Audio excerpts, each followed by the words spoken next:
قرآن نامکمل کردہ، یعنی آج سے قرآن کمپلیٹ مکمل ہو گیا۔ قرآن مکمل کا مطلب کیا؟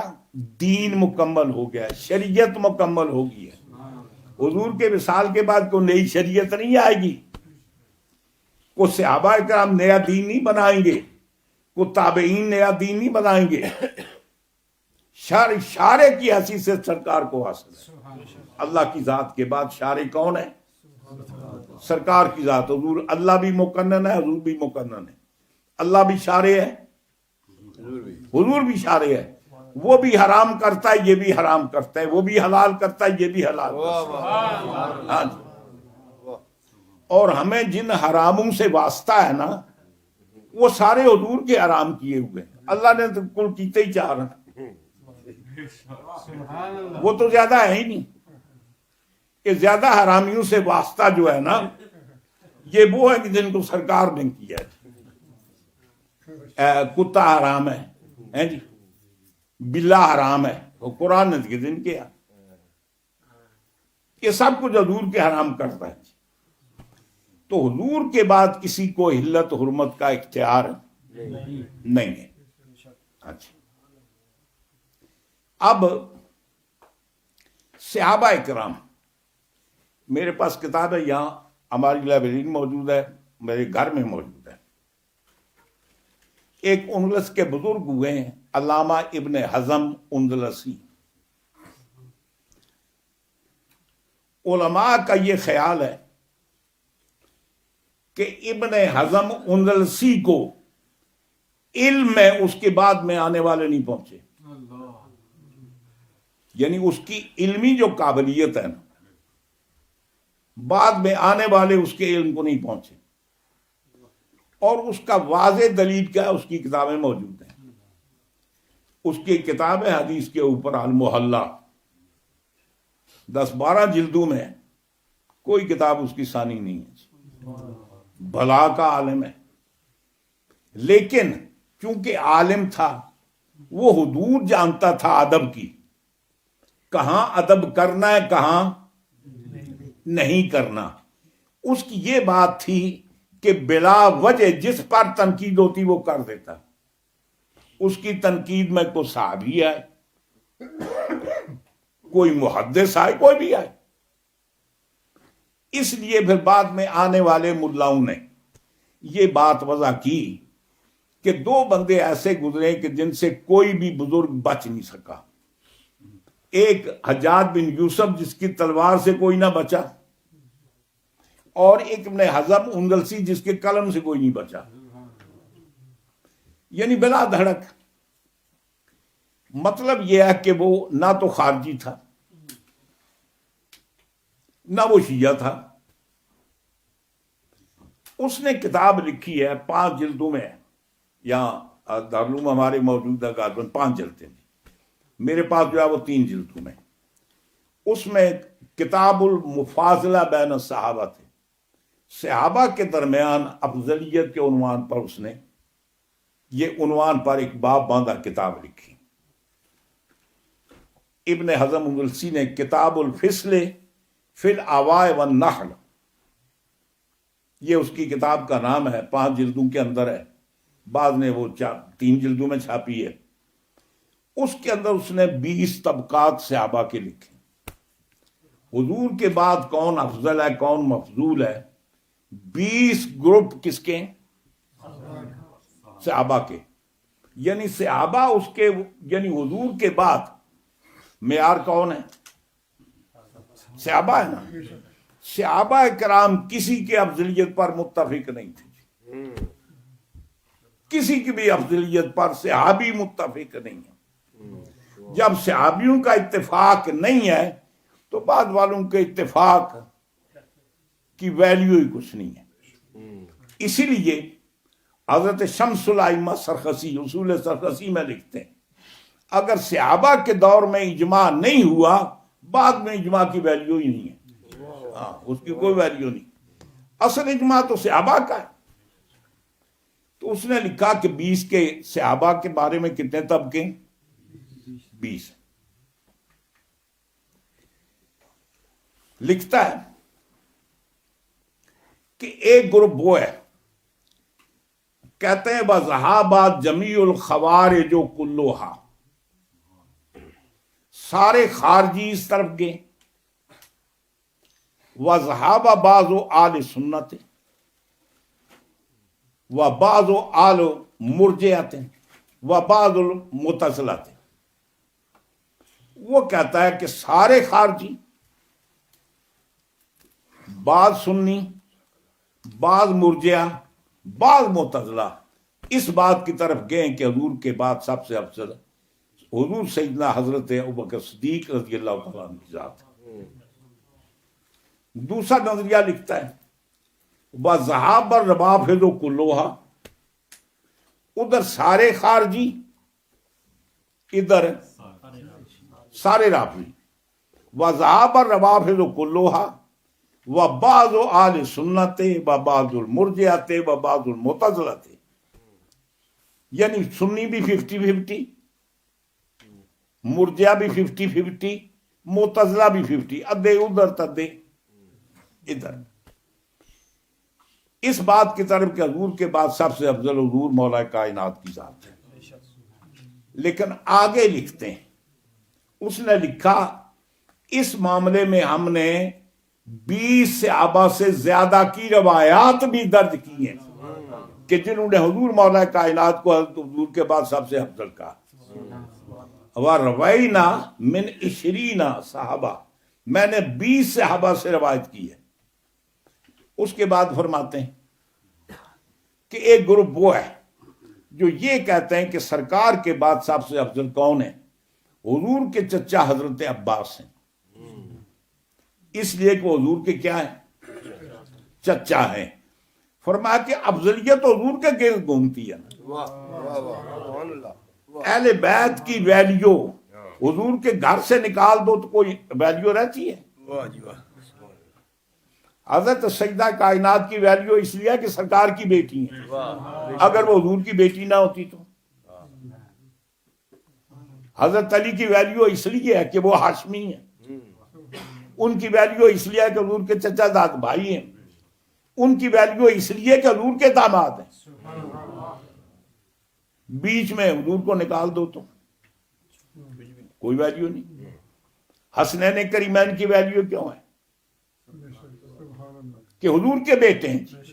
حضور کو نکال دو کوئی ویلیو نہیں. صحابہ کی ویلیو کیوں ہے؟ وہ حضور کے صحابی ہیں.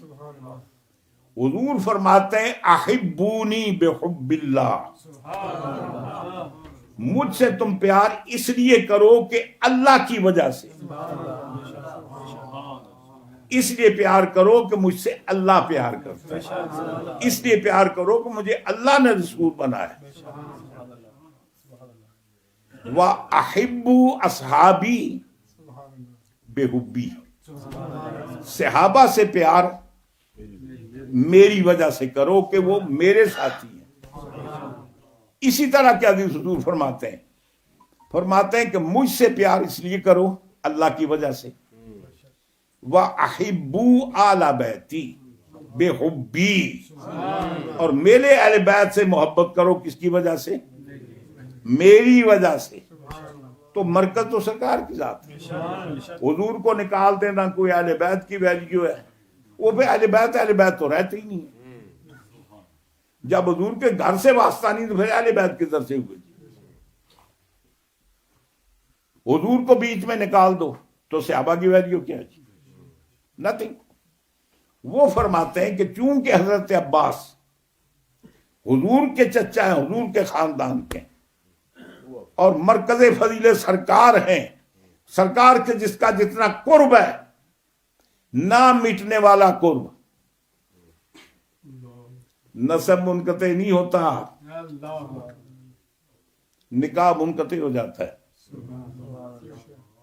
سمجھ گئے نا جی؟ آپ شادی کرتے ہیں، جس سے آپ نے شادی کی ہے، شادی سے پہلے آپ کا کوئی رشتہ تھا؟ بیوی کو طلاق دیں، اس کے بعد کوئی رشتہ ہے؟ جیسے وہ پہلے اجنبی تھی اب بھی اجنبی ہے. صحابی مرتد ہو جائیں